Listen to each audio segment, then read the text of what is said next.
Nuk e shijon siç mund të shijosh kur put të dashur. Komente nga njerëzit e tu ke marr.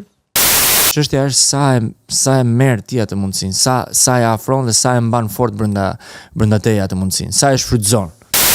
Çfarë ke ofruar shoqërisë? Dhe mendoj që ata që vazhdojnë të ofrojnë shoqërisë shqiptare nuk kam se futen Big Brother. ChatGPT nuk e përdor. Çfarë thua? Të betohem. Do bëhet lajm kjo. Kinotekën sot, drita në çdo sken, 120 minuta mendime që s'flen, nga filmit e libri, magjia që bashkon. Kinotekën sot, aty kultura këndon. Hej, përshëndetje miq të Kinotekës, mirë se erdhët edhe sot në këtë të mërkur, po pse kap kufjet? Po rregulloj kufjet pra. Mendova se të bezdisi zëri. By the way, ky është kolegu Egon Loli, me cilin çdo të mërkur ne mblidhemi këtu në tryezën tonë, në tavolinën tonë. Të bukur dhe të ngrohtë për të ndarë biseda edhe diskutime të shumta. Hej miq, unë dhe i vetmi, edhe me violën këtu në studio. Si keni kaluar? Tani do hap gjendjen civile që ta kontrolloja ka tjetër Egon Loli në Shqipëri. Jo, Egon Loli tjetër nuk ka. Vërtet, je siguruar. Po jam siguruar. Se unë për shembull Viola Gremi e para dhe e vetmja nuk e them dot se ka edhe disa tjera. Ka të tjera Viola Gremi vërtet? Po, janë 2, mos gaboj. Po ku janë? Që kanë me j, se pastaj me i ka thënë. Ja kuptoj, jo nuk janë në Fier. Njëra është nga Fieri. Është në Fier, në Fier. Kurse tjetra jeton jashtë Shqipërisë. Mos u takoni të dy ose do bëni mas. Vërtet? Siç kështu si ky korrenti që të zë po të më kapësh mua. Po ç'ke ti sot, ç'ke? Unë që kam hiç mirë ja me këto të zakonshmet. Miq, shpresoj që të keni kaluar mirë. Është mars, është pranver, është ngrohtë koha. Jo, më në fund ca puntata që është mars, domethënë. Mirë, gjithsesi ne jemi mirënjohës që kemi diell, edhe alergji. Edhe shumë alergji në fakt na çmeni kjo alergjia, se marrim vesh është gripa, është ftohja, është alergji, megjithatë do përpiqemi të kalojmë mirë. Do përpiqemi të kalojmë mirë, do të merremi sërish me artin sot. Po ne me artin merremi gjithmonë, pse them sërish pra. Nuk është diçka e panjohur për ne, e pazakont. Do të shkojmë në teatrin kombëtar sot. Në teatrin kombëtar me një nga aktorët e teatrit kombëtar. Dhe besoj do ketë shumë më shumë për treguar se sa veç aktrimi. Është Donald Shehu. Hej, përshëndetje. Se e bëre kështu kokën o Donald? Çfarë mendoj për mua? Mirë se erdha. Mirë se u gjeta. Faleminderit që më pritët në tavolinën tuaj të ngrohtë dhe mikpritse. Faleminderit shumë. Shumë kënaqësi. Edhe për mua. Ne na u pëlqefi shumë që erdhe dhe besoj, siç edhe tham, do kemi shumë për të diskutuar. Mbi të gjitha, mos harrojmë që të qeshim gjatë kësaj puntate. Patjetër. Ne qeshim që në fillim, s'kemi nevojë. Ne qeshim edhe në fillim edhe në fund. Sigurisht. Tani si kanë shkuar ditët, unë ditë paktën prej fillimit 2026, jeta profesionale ka qenë goxha intensive. E vërtet, kam përshtypjen duke filluar që nga gjysma e 2025-s, që nga fillimi i sezonit të teatrit kombëtar, duhet të thënë që unë kam qenë prezent, le të themi, në të gjitha shfaqjet e programit të këtij viti, duke filluar nga shtatori deri në qershor, kam përshtypjen që do mbyllet edhe programi i këtij viti.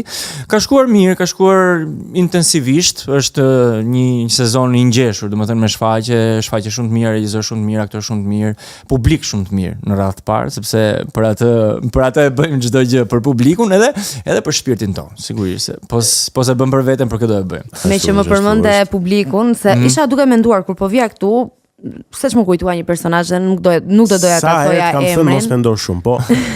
Po nuk do doja të thoja emrin për personazhin që po mendoja unë dhe më kanë dalë thinjat, për zotin. Thinjat janë të bukura, nuk është problem. Po tregojnë që ke jetuar. Ka dikush që i dolën thinjat. Dhe po mendoja që ka personazhe të cilët thonë, po mua s'më intereson se çfarë mendon publiku për shembull. Vlen kjo thuhet dal nga goja një aktori, muzikanti, njeriu që ka një kontakt të drejt për drejt me publikun edhe që në fund ditës publiku jep rrogën fund muajit, se po se erdhi ai të shohë shfaqjen, e po nuk e erdhi ai të ndjekë koncertet, atëherë çfarë vlere ka? Do të ta diskutonin bashkë. Shiko, nuk e di, nëse bazohemi tek ajo që thuhet që duhet të edukojmë publikun, ose duhet të edukojmë atë që shikon në ekranin ose edhe teatrin me që jemi aty, kam përshtypjen që nuk bëhet gjëja siç do publiku. Pra, ne nuk duhet bëjmë atë që do publiku, po duhet bëjmë atë që është më e mira për publikun, dhe kam përshtypjen që edhe programet që zgjidhen, edhe temat që zgjidhen, edhe shfaqjet që zgjidhen, edhe autorët, regjisorët bëjnë që ta edukojnë publikun edhe që ta ofrojnë atë sa më shumë drejt asaj që është e mirë, sidomos në teatr, duke drejtuar drejt një teatri të mirë, një regjie të mirë dhe një publiciteti dhe një marketingu shumë të mirë. Kështu që mendoj që është e rëndësishme ta edukojmë publikun, jo t'i japim publikut çfarë do.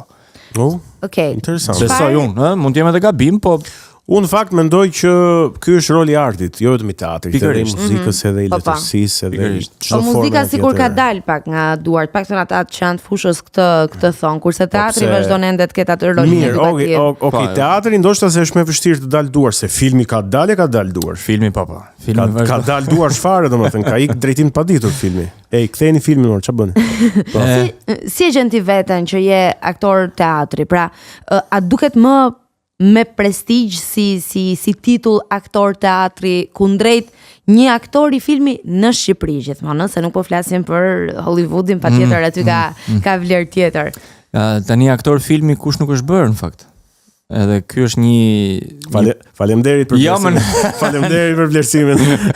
Ja, ti je shumë vlerësimet e sinqerta janë gjithmonë më të mirat. Jo, shiko, njerëzit që bëjnë një gjë të vogël dhe korrekte, nuk futen në këtë. Ne figurant kemi qenë më vonë se aktor, s'kishim role. Do të thënë, nëse bën një gjë korrekte është okay, po ka njerëz që marrin përsipër të bëjnë dhe më shumë gjëra. Të bëjnë role karakterës ose role. Pikërisht, edhe ti kupton që çedon shpesh herë. Po kam përshtypjen që për të kthyer te ajo pjesa e prestigjit, ka ndryshuar shumë çdo gjë, domethënë ka ndryshuar nga ky katrori që kemi me vete në çdo moment, e kupton? Edhe planifikojmë vitet e ardhshme, të paktën këto janë parashikime që as këtë katrorin mos e kemi, po të nxjerrim dorën edhe është brenda nesh, çipi, ne kemi çipin. Ne do dali këto te dora? Kurioz jam kur si do ndrohen nëse do duam një telefon më të ri. Unë do ta ndrojmë çipin. Unë jam shumë kurioz te trupit. Jam shumë kurioz te ky gishti këtu ç'a butonash do ketë për shembull kur do. Aty janë më ato sensualet. Ato momentet më kështu. Se bërem DJ më i mirë prej krejtëve. Arten DJ e përshëndesim. Po, besoj që nuk është më i prestigji i aktorëve të teatrit, siç ka qenë dikur. Sot pavarësisht se mbetet arti më i vështirë dhe arti i gjallë që nuk do ta zëvendësoj as inteligjenca artificiale, kam përshtypjen. Shpresoj që jo, se edhe mund të vinë në një moment që na bëjnë me hologram, e kupton? Po holograma ka dalë më përpara, por nuk është asnjëherë si ajo prezenca e gjallë. Do dilni ju aty dhe do thoshni qyçja. Do thonim. Do thoni. Po marrim një skenar, ishte nat, binte shi edhe po siç e thon ato të AI. Ishte nat, binte shi. Edhe jo shumë gjua shqipe, jo shumë mirë. Ishte nat. Si Google Translate, po. Janë të tmeshme ato kur përpiqen të flasin shqip, domethënë. Mendoj ndonjëherë, edhe nuk e di në qoftë se kam gjetur ndonjë profesion që nuk do të zvendësohet nga inteligjenca artificiale. Është e frikshme. Praktikisht aktorin teatër nuk do zvendësohet. Praktikisht çdo gjë që ne bëjmë mund të zvendësohet për fshirë. Unë kam frikë se më zvendësojnë mamin dhe babin, po. Është problem. E frikshme është. Thua të ndjejmë dashuri nga një robot? Tani ç'as bën vaki? Po varet se si sillet edhe ai. Tani kaq robot sa janë bërë të tjerë që s'po na japin dashuri. Nuk të mamë dhe babë më i mirë ai. Shiko, në qoftë se ti e mendon ndjenjen, ndjesinë, emocionin si një kombinim, po them, veprimesh apo mos veprimesh në kuptimin algoritmik, pra edhe ndjesinë njerëzore, është e thjeshtë që ta riprodhojnë. Po pyetja ime është për ti si e mendon? A e mendon se është një kombinim ose një shumë, një tërësi veprimesh dhe mos veprimesh, pra qoftë nivelin kimik apo në nivelin e gjesteve, apo është diçka më shumë se kaq? Të them të drejtën, nuk arri dot t'ja jap një përkufizim të saktë, sepse është një ndjenja, është diçka që ose dashuria ose ajo që ne marrim nga dikush, është një gjë që nuk e materializojmë dot, nuk e shohim dot. Si aktor në këtë rast. Pra si aktor që përpiqesh ta përçosh. Në momentin që unë bëj rolin e aktorit edhe marr ndjesi nga dikush i gjallë edhe me mish, nuk arri fare ta konceptoj se si mund të jetë nga dikush që prej hekuri që bën tak tak që është komplet hekur edhe komplet plastik edhe komplet me fije elektriciteti ose diçka tjetër. Sinqerisht nuk arrita kuptoj dhe nuk do arrita kuptoj ndonjëherë, besoj, me këto mend që kam tani, edhe mund të më ndryshojnë rrugës, po nuk arrita kuptoj nëse do ndodhi dhe nuk do ta besoj dot. Për shembull, unë jam një njeri, sinqerisht po e them që ChatGPT nuk e përdor. Çfarë thua? Të betohem. Do bëhet lajm kjo. Kam përdorur kod për një gjë shumë të vogël, kod si e imagjinon ti këtë rolin, edhe aq nuk më thonte asgjë. Sinqerisht, unë shoh shumë njerëz sot që thonë pyeta chatin, e kupton? Unë se pyet chatin për asgjë. Të them një gjë nga dita ime sot. Unë për shembull sot jam zënë me ChatGPT-n. U zon. Seriozisht? Se i thash, më bëj këtë. Por mos ma bëj sikur po ma bën me chat. Kuptova, dhe ma bëri prapin. Ti pra nuk do, ti do që ta bëj, ti do t'i futesh më thellë kësaj pune. Okej, kështu janë përgjigjet e chatit. Pse nuk më kupton? E kuptova. Prapin i ta përgjigj. E kuptova, ti po thua që nuk më kupton. Kam përshtypjen që do na çojë në një pikë që do na ezauroj nga nervat edhe nga kapaciteti jon për të menduar. Do ta fshihni nga telefoni. Sinqerisht unë nuk e përdor. Po t'rregohem shumë i sinqert, nuk e përdor chatin. Sepse tani kam përshtypjen çdo telefon e ka. Çdo telefon. Nuk mund ta shkarkosh. Po jo, nuk ka më nevojë ta shkarkosh, paktën nuk shumë. E ka edhe Google i ka atë inteligjencën artificiale të vet. Po Google e nxjerr direkt. Edhe Google të ndihmon për një informacion, po është ndryshe. Se ti prap po pyet Google-in. Nuk po pyet një njeri që se di ku është. Pra, në një lloj forme ti po përdor si një mundësi për të shkurtuar informacionin, po pastaj nuk e klikon aty poshtë, po është del e para, nuk të mundon ty që ti ta klikosh. Thjesht del aty. Po sinqerisht, nuk arri ta kuptoj. Ndërsa unë e përdor shumë, edhe madje e përdor më shumë se sa motorët e kërkimit Google. Prandaj ke filluar bën kështu elektriciteti. Jam bërë kështu. Jam bërë cyborg. Mos po kthesh një ChatGPT. Jam bërë një chat man, një chat human. Po jo, unë ndoshta e lidhem me profesionin, që s'kam si e pyes atë si do ta bëje ti personazhin e Kudiun. Se duhet ta studiosh. Petersoni që kisha te shfaqja e fundit. Nuk arrit ta kuptoj se si do, çfarë do më kthejë ai përgjigje. Ai do më kthejë një përgjigje që unë se kuptoj dot. Dhe lidhet te pjesa e ndjeshmërisë pastaj. Si do ta ndjej unë atë personazhin që ai më thot? Ai mund të më thot, bëje pak më të shtrëmbër, bëje me duart kështu, bëje me duart ashtu, po gjithçka që ai do më thot janë ndjesi që unë si fuz dot brenda. Nuk mund t'i fuz brenda meje. Se nuk e zbërthen dot personazhin ashtu sikurse do ta bëje po të... nuk do arrit dot. Si do thot ai, i ndjeje sikur ndjeje që të ka vdekur prindrit, ndjeje që je i paaft mendërisht, ndjeje s'mund ta bëj. Ndoshta edhe prej profesionit tim nuk arrit ta përdor shpesh, ose edhe mund të jemi. Mirë bën, je nga njerëzit e pak që kanë mbetur akoma që mendojnë, që mendojnë që nuk do ta përdorin, se kujt dihet. Mund bëjmë një intervistë pas një viti dhe unë të jem kthyer në një ChatGPT-ist. Okej, patjetër. Shiko, besoj që të gjithë do fillojmë edhe do përshtatemi, po kjo është epoka ku po jetojmë, nuk kemi se si e ndryshojmë. Tani zhvillimet teknologjike po ndodhin ditë pas dite. Patjetër. Edhe ata që janë krijuesit e chatbotëve tani më janë duke krijuar peticione për të mos vazhduar me zhvillimin e superinteligjencës artificiale, kështu që për te të mirave ca gjëra të cilat në një lloj forme ndikojnë që në njerëzore i ka ChatGPT-ja. Megjithatë, për të vazhduar tek prestizhi, teksa ti flisje, më erdhi në mendje të pyesja natyrshëm, si ndihen aktorët e rinj, pra i ri, 8 vite besoj ende e konsideron veten po, edhe në çike do kaloj te mesatar. Po megjithatë, po ta krahasosh me një aktor që ka gjithë jetën që luan në teatr, si e gjen publikun në mënyrën se si reagon kundrejt një emri, një figure shumë të njohur që mbase mund të jetë në vitet e tij të fundit të karrierës kundrejt një aktori me shumë potencial, shumë talentuar në momentin e Duart Rokitjeve. Shumë pyetje e bukur sepse e kam ndier, unë ndjej shpesh këtë që ndodh me publikun, e mendoj në këtë mënyrë që kemi jetuar dy kohë. Prandaj edhe unë mendoj gjithmonë këtë që ne kemi jetuar dy kohë, domethënë aktorët e ditëve të sotme dhe aktorët e dieshëm.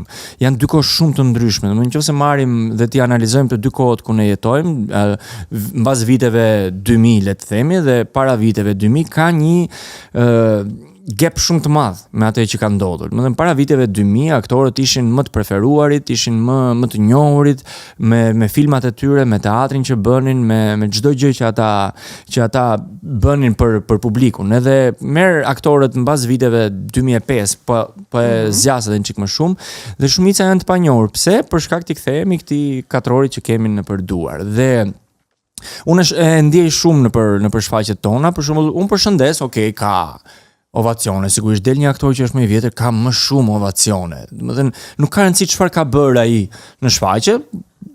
Këto janë mendime subjektive, unë mund të kem qenë më mirë se ai ka patur një natë të mirë, se nuk po them që ata janë aktorë të këqij, asnjëherë nuk mund ta them këtë sepse unë jam rritur me ata.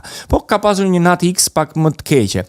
Dhe përsëri publiku mjafton dali ai dhe është emri i tij edhe Eduard Troket. Është një gjë e pashmangshme që diçka që unë si publik e kam vënë re. Po edhe unë si aktor jo më kot të pyeta sepse dua të di çfarë ndjesie merr ti nga ajo çfarë publiku bën, pra këto ovacionet aq të larta në momentin që padyshim janë të merituara sigurisht. Edhe unë nuk kam një ndjesi negative. Më duket sikur krijohet një lloj disbalance me aktorët e tjerë që mund të ndihen si pjesë plotësuese e shfaqjes ose mund të krijojnë ndjesinë që nuk e kanë kënaqur mjaftueshëm publikun.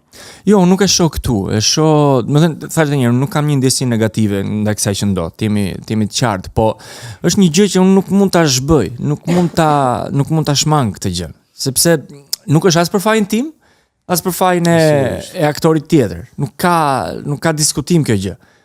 Nuk është diçka, është koha. Unë e them gjithmonë që është koha që ka ndryshuar gjithçka. Nuk ka të bëjë as me atë aktor, as me asnjë aktor tjetër. Është koha, as me publikun nuk ka të bëjë. Sigurisht, sepse do thuash ti publiku e ka në dorë vet, por nuk e ka në dorë, se përderisa ne bombardohemi çdo ditë nga interneti, nga çdo gjë, përpiqemi që të mos lodhemi shumë, po ta shohim atë aktorin këtu në telefon. Nëse ti ke më të lehtë ta shohësh një aktor në telefon se sa në teatr, ti zgjedh ta bësh në telefon. Sigurisht, po. Sepse nuk lodhesh, e kupton? Edhe do shohësh një aktor që ka bërë një film në telefon dhe atë aktorin në teatr nuk e shikon, nuk e njeh se për të shkosh në teatr, e kupton? Po nuk kam një ndjesi negative, po edhe nuk i jap dot një shpjegim, ose shpjegimi vetëm është koha që ne jetojmë. Unë kam thënë gjithmonë që unë e adhuroj kohën e atëhershme për vetëm një fakt. Për shkak të filmave dhe teatrit që bëhej.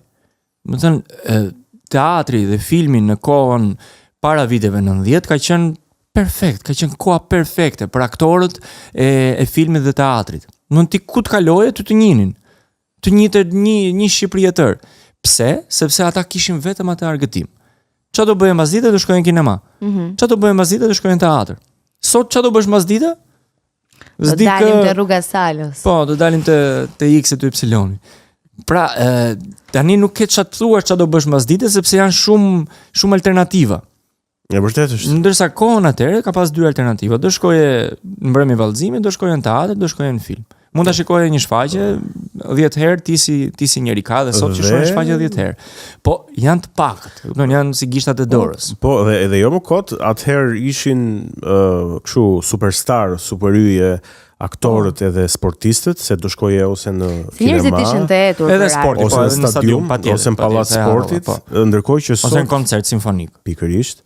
Ndërkohë që sot janë të njohur dhe janë yje personazhet më shumë se personazhet mediatik, personazhet e mediatizuar nga rrjetet sociale, këta që quhen influencera, pikërisht për shkak të kësaj që ti the. Dhe më bëre këtë lidhjen shumë bukur, se kisha menduar ndonjëherë kështu, nuk e kisha bërë këtë lidhjen që bëhet i famshëm kush ka më shumë akses tek publiku për ditë.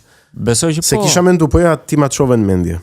Sepse po e përsëris edhe një herë, të jesh në divan, edhe ta shohësh është më e lehtë se të ngrihesh nga divani, të vishesh, të mendosh çfarë do veshësh, të dalësh, mund të biesh shi, të marrësh autobusin, ose të marrësh makinën, ose të marrësh taksin, të shkosh në teatr, të rish 2 orë kështu, mund të të hapet goja, mund të të flihet gjumë dhe të thuash bravo, e bëri. Ky kush është ky? Nesër më shef se unë nuk jam në atë procedurën e shpejtë të telefonit, e kupton? Nuk jam as që të bëj Instagram, që të bëj Reelsa. Dhe këtë e kam vënë re me çdo aktor të teatrit, me çdo aktor të teatrit, po do doja një përgjigje nga ty. Ju mbani një profil shumë low në rrjetet sociale. a është kjo frika mos bëni të krahasueshëm me influencerat, me ata njerëzit që sot praktikisht dalin dhe bëjnë video për të shitur një produkt caktuar, po janë të admiruar nga masa? Jo, kanë frikë mos i marrin mësysh dhe harrojnë tekstin, çfarë thuhet, është më thjesht. Nuk është jo se e dua, por nuk është një gjë që nuk mund ta bëj, ose nuk kam dëshirë ta bëj. Çështja është sepse ka edhe shumë njerëz në teatr që janë shumë serioz në teatr, në shfaqjet që bëjnë, po janë edhe aktiv në rrjetet sociale për shkak edhe të punëve tyre në televizion, sepse ka shumë njerëz që bëjnë dhe televizion, bëjnë dhe teatr. Edhe është një zotësi shumë e madhe kjo që e bëjnë këtë. Dhe unë i kam shumë miq edhe i përgëzoj për këtë që bëjnë. Po ka sigurisht se nuk dua të përjashtoj, ka edhe njerëz që nuk njihen fare nga televizioni dhe njihen nga teatri për shkak të talentit që kanë, duhet të thënë edhe kjo, sepse ka shumë individë edhe në teatr që këto do të ishin në raste interesante. Pra aktorë që nuk është se njihen shumë në rrjetet sociale ose në televizion, ama kanë bërë dhe diçka në televizion, nuk duhet ta. Ndoshta, okay, patjetër, se nuk janë të izoluar tërësisht, nuk jetojnë në ishull. Ama ata njerëzit që shkojnë teatr i duan shumë, po shumë fare. Pikërisht pra, po nuk e di pse ndodh. Nuk e di pse ndodh, është edhe karriera, është edhe pjesëmarrja në televizion, sepse mund të jetë pak më e vogël, po ka qenë diçka që ata kanë bërë dhe kjo gjë i ka shoqëruar më tej. Po e kisha ajo që nuk është se unë nuk dua ta bëj një gjë të tillë. Po çështja është si do ta bëj. Do thënë forma që unë do zgjedh për ta bërë. Çfarë do bëj? Do thënë do bëj diçka që folëm edhe më lart, edukimi i publikut, pra do bëj diçka artistike? Apo do bëj diçka kundër vetes time? Okej. Për shembull, do kishe shitur sallam? Në mënyrë artistike, po. Okay. Si shitet sallam në mënyrë artistike? Sallami X, e kupton? Kushtet se ç'plan ka me jetën, do hapin ndonjë sallameri, e kupton? Do hapi, patjetër. Po ai intereson sallami publikut. Do të kthej ai përgjigje tani. E lëm. Kur të dalim off. DJ Arten, si mendon ti, ai intereson sallami publikut? Po pra do ta bëja artistike diçka. Nuk mund. Po sa mendon që asaj që bëj.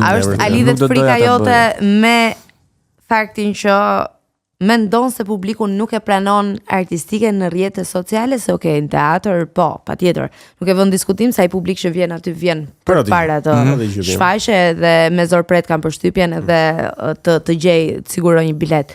Por nga masa po flasim, sepse unë në momentin që i referohem një publiku teatri, kam parasysh njerëz të cilët kanë lexuar ca drama, njerëz të cilët kanë ardhur dhe i kanë parë ato dramat vendosura në skenë nga aktorët, dhe njerëz që kanë në një lloj forme një formim që lidhet me jo që lidhet detyrimisht, por që kanë formim, din diçka për teatrin edhe për zhvillimin e tij. Po kur flasim për masën, ka shumë llojshmëri njerëzish. Ka nga ai njeriu që po themi punon inxhinier, ka njerëz të ndryshëm. Atëherë prap nisem nga diçka. Nëse unë do bëja diçka zëm për rrjetet sociale, çfarë do bëja? Gjëja më e thjeshtë, do recitoja një poezi. Ai që do më ndjek mua, duke u mësuar me reelsat, a ka nerva të dëgjoj një poezi që shkon 2 minuta? Me shumë gjasa jo. Që në këtë moment, shumë gjasa jo. Që në këtë moment misioni im bie. Sepse çfarë do shohje? Do shoh një djalë që del, qëndron dhe është para kamerës dhe reciton poezinë. Nuk ka për atë, domethënë nuk ka. Shiko, është shumë fatkeqësi që ne diskutojmë për këto gjëra. Fatkeqësi e madhe është po na ka ardhur që ne arrim të komentojmë. Po si diskutuam, duam diçka? Duam. Apo ne bëjmë misionin tonë. Po, ne themi fjalën tonë. Kemi përgjegjësinë për ta bërë të paktën këtë temë diskutimi. Pra, nëse ai do më shohë mua për një gjë që nuk lëviz, më kupton? Domethënë kam përshtypjen kemi arritur në atë fazën që ne jemi shumë të lodhur, prandaj kanë dalë reelsat. Që janë kështu të shpejta. Dhe janë të shkurtër dhe në atë reelsin ti ke disa gjëra që të futen në sy. Domethënë të kalojnë përpara syrit tënd. Dhe nëse unë jam duke recituar një gjë dhe nuk ndodh asgjë, është vetëm zëri im edhe interpretimi im, misioni im bie në reel dhe unë nuk në Instagram dhe unë nuk bëhem dot i famshëm, pra unë nuk kam ndjekës. Pse unë e shoh te vajzat të për shkak. Ndodh gjithmonë që ti ose te aktorët ose poston një foto të bukur që ke dalë diku, sensuale, pse po patjetër, mos ta themi, është sensuale. Nxjerr dhe ti poston një poster të një X shfaqje dhe ti shikon shikimet. Sa shikime ka marrë ajo fotoja, sa like ka marrë ajo fotoja, sa like ka marrë posteri i teatrit. Se e shoh nga shoqjet e mia, nga kolegët e mia. Hidh ti një foto shumë të mirë dhe hidh një foto ku diun. Po, e kam provuar. Publicitet për diçka serioze. E kam provuar. Kjo ndodh dhe prandaj unë shoh të humbur këtë betejë nga ana ime personale. Se unë mund ta bëj, nuk është asnjë problem dal të recitoj, por nuk mund të bëj diçka tjetër, ku diun, se s'kam as idenë se çfarë mund të bëj, domethënë, e kupton? Po nuk s'ke asete strategjike. Kjo është, s'kam dhe asete, e kupton? Po më bien dhe flokët, edhe jam thinjur. Çfarë do bëj unë, e kupton? Mund dal të flas për sallam, po. Do dal të flas për një sallam tjetër. Po. Nëse dua të bëhem viral. Po, për sallamin që konsumojmë si ushqim të gjithë, s'ka diçka kështu. Është vërtet. Interesante. Po ti pse zgjodhe aktrimin? Ose çfarë ishte për? Sa do thoj Donald, pse zgjodh sallam? Se nuk e bën. Pjegjie. Ose çfarë profesioni do kishe zgjedhur nëse s'do ishe aktor? Edhe pse ti ke përfunduar regji teatri dhe kjo duhet sqaruar. Po, patjetër, do të sqarojmë. Ktu jemi, po shiko, kjo është një historia e shkollimit tim ka ndjekur gjithmonë, sepse nuk e di, si gjimnazist ti se ke shumë mendjen se ç'a do bësh. Jo se un kam qenë një gangster, kështu që rria me thik në xhep, ti jemi të qartë, nuk bëja sherrë, s'mbaj mend të kem bërë një sherrë në jetën time. Po prapë me miq, të kupton, mund të lësh në orë mësimi, gjëra të tilla dhe nuk e kisha menduar ndonjëherë ç'a do bëja unë në të ardhmen time, në jetën time, në shkollimin tim. Patjetër nuk kisha nxënësi katrës. Lëndët shoqërore më pëlqenin, e kupton, isha okay. Edhe pjesa e teatrit, e filmit, e aktrimit ka ardhur shumë kështu në mënyrë spontane, unë se kisha mendjen fare. Unë pëlqeja shumë filmat shqiptar. Këtë e kisha, domethënë unë dija çdo aktor, çdo film isha. Me vërtet? Po. Edhe na listoj në fund disa filma shqiptar. Jo, vërtet shumë interesant. Shqiptar unë të thek. Të tham pitën. Të thaj pitën bashkë me kolegun tim, Giuliano. Megjithatë? Po, e kam shumë shok, më shoku im i ngushtë dhe ne që në akademi batutat me njëri tjetrin i bënim me filmat shqiptar. Kjo është shumë. Edhe sot e kësaj dite. Kjo është shumë e bukur. Po do ta vazhdojmë edhe sot e kësaj dite, patjetër. Do ta vazhdojmë një herë pasi të dëgjojmë këngën Hapësirë muzikore. Okay. Dhe rikthehemi këtu dorim.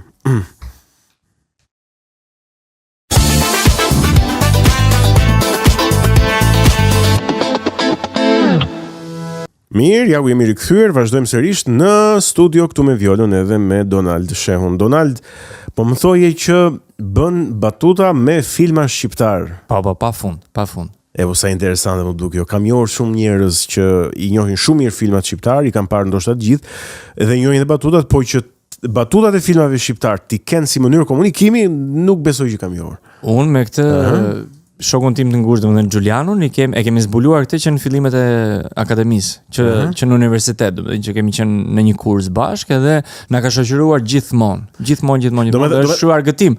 Edhe gjithmonë njerëzit që janë rreth e përqak nesh thonë, "Ha, më filluat ju me këto filma, sa mirë njihni më bën." E bëra këtë batutën, unë s'e kap ti them unë. Domethënë ti je për të punuar në emision investigativ. Se ti i njeh batutat e filmave për montazh. Po. Për të bërë ato batutat. Shumë interesante. Kush më dëgjon? Po mirë, si mund të komunikosh me batuta filmash? Domethënë konkretisht për shembull, nuk e di. Po komunikon mëse mund të jetë një, shiko, ato lindin edhe kotë. Domethënë ti takohesh dhe i thua një batutë. O Astrid i them unë, ku je? Kjo është një batutë filmi për shembull. Unë me atë djalin kur e takohesh, se kur marrin telefonin dhe më Astrid. Edhe ai më kthen ku je. Është një film shqiptar kjo batutë. Çuni. Po, çuni. Te cili film është ky? Më fal se unë nuk i njoh shumë. Është tek filmi me atë Xhevdet Ferrin. Po. Me Adnan Kodrën, me ato që blen ai se harrova tash. Ja, më kape një kështu. Okej, të kapa. Po ta përshkruaje këtë situatën tonë këtu, jemi në podcast dhe gjej një batutë filmi. Po. 3 veta ka përcen malin, do thojë unë. Dajti. E bukur. Dajtin po. E bukur, shumë e bukur. Po është mënyrë komunikimi shumë për të qeshur, domethënë kemi pasur shumë të këndshme këtë situatën gjithmonë kur bënim këto batutat. Po për të vazhduar tek ajo, domethënë edhe pse i njihja filma shqiptar, nuk kisha ndonjëherë mendimin që do bëhesh aktor ose regjisor. Ore, me gjëra fjala, pse nuk e bëni në formë reels ashtu këtë me këtë shokun tuaj? Ja, pra një ide që mund t'ju bëj viral. Po mos e thuaj se John Hasmi. Po jo, Hasmi mund ta dëgjoj, po puna është që Hasmi asnjëherë nuk i di batutat si unë dhe Giuliano. S'di batutat e filmave, është e thjeshtë, kështu që ke kështu armiq. Ke ndjerë ndonjëherë armiqësira? Për filmat? Apo për profesionin gjëra të tilla. Kështu haptazi asnjëherë. Edhe mund të kem. Ne shikim vëngër e ke parë. Jo, mund të ketë, po unë s'kam rastisur që ta shoh që pa kështu. Ai po mirë. Po ndihet ajo. Po patjetër, energji ka gjithmonë. Për shembull si unë dhe Egoni bëm elektricitet, ishte energji. Shiko, në profesionin ton ka gjithmonë kështu. Është ajo që ti del në sken për shembull, dhe ai që është po pret të dali, thotë, u fut ky, si e bëri të batutën, Ka ndodhur ndonjëherë që të jesh në sken, të kesh pasur dialog me një koleg që shkon shumë mirë. S'ka koleg që unë nuk shkoj shumë mirë. Okej, shkon shumë mirë. Po. Ama kam qenë Ç'është një horoskopi e? Peshk. Peshk. Normalisht. Janë shumë të mirë, s'ke që bë. Po kam qenë prezent kur është futur dikush tjetër dhe dikush tjetër ka thënë diçka për atë tjetër. Po. Edhe ti aty e kupton që e njëjta gjë ndodh. Ti largohesh, shkon përqendrohesh çik për rolin që do bësh, që do futesh pak më. Se kështu ndodh, e kupton, nëse dikush flet për dikë tjetër në praninë tënde, të njëjtën gjë mund ta bëj për ty. Po patjetër. Ore, ama duhet ti bësh kështu veshët shurt. Po patjetër çfarë do bësh?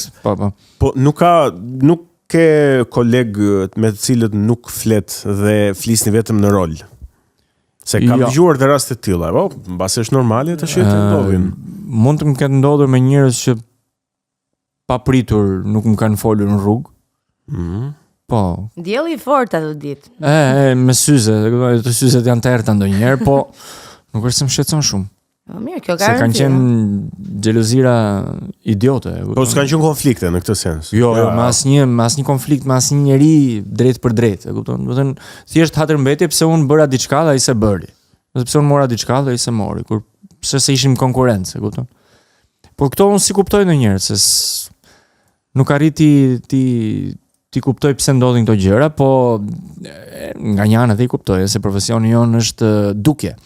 Pra ti dukesh para 400 njerëzve, minimalisht në një sallë teatri, dhe ai është pse duket ai, ose pse i merr ai ato duartrokitjet, ose pse e merr ai atë rolin, pse se marr unë. Po që unë mendoj që e kam pasur gjithmonë në mendjen time dhe në praktikën time këtë, gjithmonë dikujt, sidomos në aktorëve, ju jepet mundësia një herë. Gjithmonë, nuk ka asnjë aktor ose një njeri që thuash që nuk ja kanë dhënë dikujt një mundësi, nuk ja dhanë atë mundësinë. Çështja është sa e merr ti atë mundësinë, sa e afron dhe sa e mban fort brenda teje atë mundësinë, sa e shfrytëzon. Ose nëse e shfrytëzon atë mundësinë, si e shfrytëzon? Pra ty të jepet mundësia dhe ti shkon lart apo shkon poshtë. Ti je i kënaqur me rolet që ke marrë deri tani? Jam i kënaqur. Jam shumë i kënaqur, jam i vlerësuar, ndihem i vlerësuar, nuk po them që gjithmonë jam ndjer i vlerësuar, po un kam diçka, domethënë përpiqem të luaj shumë, nuk e di, më duket sikur nëse nuk luaj, trishtohem. Çdo të thotë kjo. Nuk e di, nuk më pëlqen të rri, e kupton, nëse shoh një shfaqje dhe unë nuk jam. Të rish është vdekje prurse realisht. Pikërisht. Më në shkuptim, se nuk e kuptova. Të rish pa bërë diçka, pa bërë atë që ti e do edhe ke gjithë profesion. Trishtohet, më ti shikon një shfaqje dhe nuk jeti aty, është shfaqje shumë e mirë. Thua, doja t'isha edhe unë këtu. Okej, po ajo zvaret vetëm nga ty o burr? Sigurisht e zvaret nga unë, po dëshira ti thua, unë doja ta bëja atë rolin. Sigurisht e zvaret, dhe unë nuk është se shkoj i them regjisorit që pse s'më morë. Po. E kupton? Pavarësisht edhe kur më marrin shumë, them more boll më morët se edhe lodhje, është edhe konsum. Konsum imazhi. Jo, është edhe kleç kjo. Është edhe kleç kjo gjëja, se ti unë i bëj vetes pyetjen shumë herë që, okay, po luaj në shumë shfaqje, po është diçka e mirë apo është diçka jo e mirë? Kam përshtypjen ka edhe anën e vet negative, sepse ndonjëherë për një aktor, dhe kjo ka ndodhur në shumë raste, është e nevojshme që të bëj një rol, me ato të bëj një boom, dhe njerëzit gjithmonë çfarë do lloj shfaqje të bëj. Zakonisht në kinematografi do ishte pak më prezente si gjë, po prap do të identifikojnë me ato që ti ke bërë dhe në një lloj forme ka shokuar publikun. Mbase kjo mund të jetë dilema. Po, edhe kjo qëndron, po dilema ime domethënë është apo bëj mirë që po luaj shumë, është publiku i kënaqur që un jam në çdo projekt, apo thot publiku, prap po luan ky. Pra, domethënë un jam i kënaqur që jam në të gjitha shfaqjet edhe bëj mirë, apo është mirë të bëj vetëm një shfaqje në vit edhe të mos luaj në shfaqjet e tjera. Domethënë është një gjë që un akoma nuk e edhe i pyes njerëzve, si mendon ti, apo bëj un mirë që po bëj këtë gjë, apo është mirë kjo që bëj un? Dhe nuk arritja gjej përgjigjen. Se në fund duhet kuptojmë edhe ku jetojmë, domethënë ne jetojmë në Shqipëri, nuk është se ne jemi vipat më të mëdhenj. Po shiko, unë mendoj që po të ma bëje mua këtë pyetje, do të thoja që bën mirë që luan në çdo shfaqje. Nëse për ty kjo nuk është e lodhshme, pra nëse ti je okay, e përballon me lodhjen, me ngarkesën, pse jo? Shumë mirë bën që luan çdo shfaqje. Pse? Ne një mendim tjetër pra. Pse ti për shembull, shiko, Shqipëria është një vend që ne e kuptojmë si funksionon, funksionon me të dukur. Pra duhet dukesh, ti je sa më shumë publik, i pranishëm. Në teatr është ajo që diskutuam më lart, domethënë nuk është se dukesh shumë, po i qëndron patjetër, qëndron. Nuk është se dukesh shumë. Për ata që e njohin teatrin dhe duan teatrin patjetër që po. Së pari për ata, po së dyti dhe për ata që mund të jenë pak më të distancuar nga teatri, rritet probabiliteti që do të shohin, se një herë do vinë ata e zëm në vit dhe do qellojnë që do jesh ti në atë herë. Po, vërtet, po. I pasur ti një rol që të ka mbetur peng. Që se kam bërë? Nuk po them rol, nuk do them rol, po mund të them ka pasur shfaqje, okay. Po, ka pasur. Po, një titullin e shfaqjes apo? Po, mund të them ka qenë shfaqja e Edmond. Okay. Që kam dashur të jem për shkak të asaj përqasjes që kishte në publik, domethënë ka qenë shfaqja çdo natë e shitur, ka pasur një atmosferë shumë të mirë. Edhe kam dashur të jem, të shfaqja. Ka qenë shfaqja Edmond me regjisorët Indrit Çobani dhe Andja Xhunga. Domethënë ka qenë nga shfaqjet që do më pëlqente të isha. Mund të ketë pasur edhe të tjera tani, po nuk është se pa ajo të erdhi për momentin. Po, ajo më erdhi, sepse e mbaj mend gjithmonë që ndodhi diçka, domethënë që unë nuk arrita të isha, se edhe mund të isha, domethënë, po bëra diçka tjetër edhe lash atë. Edhe nuk isha. Domethënë bëra një film, bëra Shkëlqimin dhe Rënë e Shokut Zylo në 2021-shin edhe nuk arrita të jem aty, bëra filmin. Po, nuk është se pendohem, se edhe filmi ishte një eksperiencë shumë e bukur, po do doja të isha edhe aty për shkak të gjës bukur që ndodhte aty. Interesante. Po tani ose në njërën ose në tjetrën. Se tash është të dyja. Edhe kadaif edhe baklava s'ka këtu. S'ka, edhe një dorë në kadaif, një dorë baklava bëhet. Se vele shumë. Po të shifja unazat. Po. Ka ndonjë kuptim apo janë thjesht të zgjedhje estetike? Jo, unazat janë një kështu dashurie ime, më pëlqejnë. Nuk kam se kam edhe nga kjo dorë tjetër. Okej, kjo është gur me ndonjë kuptim? Jo, kjo bluja këtu. Kjo bluja jo, e kam bler në Pogredet. Okej. Jo, po janë kaca gura që lidhen me energjinë e gjëra të tilla. Jo, unë nuk kam nga këto lloj që po vë këtë gurin se ka energji, mua thjesht më pëlqejnë unazat në gishta. Kam shumë njerëz që më thonë, hiqi këto unazat, je bër me këto unaza. Unë nuk i kam vënë re, në fakt, unë nuk fokusohem shumë te duart kur shoh teatrin, edhe është çik vështirë. Jo, po në teatr nuk i mbaj. Okay, pra këtë do të. Jo, të lutem mos. Unë nuk mbaj asgjë, domethënë unë shkarkohem kur jam në teatr, i heq çdo gjë, edhe orën e heq, edhe unazat, nuk mbaj unazat në teatr. Jo, se nuk i bie që jam unë pastaj. Pikërisht. Jo, nuk ka. Si ja bëni ju aktorët për të ndruar aq shpejt? Pra, kur kalon heqim zgjidhje ullirit. Ma tregoj një çik. Ose delti nga skena dhe aty jashtë është ajo zonja që merret me garderobën dhe të ndihmon ajo. Ti çatrafillosesh aty, domethënë, i hedh rrobat kështu, i hedh andej, i hedh këtej. Sigurisht ndihmon edhe kolegu që është në skenë, domethënë për ta mbajtur edhe skenën, ndoshta për ta zgjatur pak derisa ti të bëhesh gati, po është një gjë që llogaritet me provat ajo. Domethënë ti e di se sa do të haj koha për tu ndruar, edhe ajo nuk çmësohet më. Është mësuar në prova dhe gjatë shfaqjeve është shumë organike, ndodh shumë në mënyrë organike. Për shembull tek shfaqja Si ta doni, unë me kolegët e mia Luli Bitrin dhe Elia Zaharia ndroheshim mbas skene. Domethënë dhe visheshim ndryshe në skenën pasardhëse dhe gjatë skenës ishin 2 kolegët tanë që bënin skenën e tyre. Dhe ne dinim që gjatë asaj skene do na merrte X kohë, domethënë për të ndruar. Po është një gjë që tashmë është mësuar, nuk na bën përshtypje. Ka ndodhur ndonjë incident me veshjet në skenë? Më ka ndodhur një herë s'kam arritur të vishem tamam. Çfarë të vesh? Jo, s'se kam harruar për shembull, se kam mbërthyer mirë këmishën ose s'kam ngritur zinxhirin e pantallonave. Po e bën kështu, bën sikur e bën gjatë kohës që je në skenë, mbulohesh një çik kështu, e mbërthen gjatë kohës që je në skenë, po më ka ndodhur. Po janë pastaj improvizimi hyn në lojë. Improvizimi është gjëja më e bukur në gjithën kohë dhe më e frikshme. Se mund të nxjerr keq në ndonjë moment. Po sigurisht, se varet se si reagon. Nëse shkon mirë, okay, po kur shkon keq pastaj është problem. Po si mund t'ia vjedhësh vëmendjen publikut në ato momente kur ti je duke improvizuar? Që mos fokusohet tek çfarë po përpiqesh të mbulosh. Është një gjë që nuk e bën dot me plan. Okay. Po ka një kthim kurrizi ose diçka mund të jetë. Kjo është gjëja më e thjeshtë që mendova, po është e gjen aty për aty, domethënë nuk është me plan. Nëse siç jemi gjithë kur kemi një gjë kur jemi në hall, domethënë gjejmë mënyrën e më të shpejtë për ta ndrejtur gabimin dhe është një gjë që se thua dot me plan, nuk e bën dot me plan. Interesante. Cili ka qenë roli yt më sfidues deri tani? Pra që e ke ndier si më të vështirë. Shiko, kam përshtypjen që roli më sfidues është edhe roli i parë. Do të thënë roli i parë serioz që ti mund të kesh, se për fat mirë un kam filluar të jem aktiv me role të vogla figuranti që në vitin e dytë të universitetit. Domethënë kemi qenë figurant me shokët e mi të klasës në një shfaqje. Po pastaj kanë ardhur shfaqjet njëra pas tjetrës, po roli i parë mund të ketë qenë në shfaqjen 39 hapat në Teatrin Metropol që e kam bërë diku nga viti 2017. Pra kam qenë diku 22 vjeç.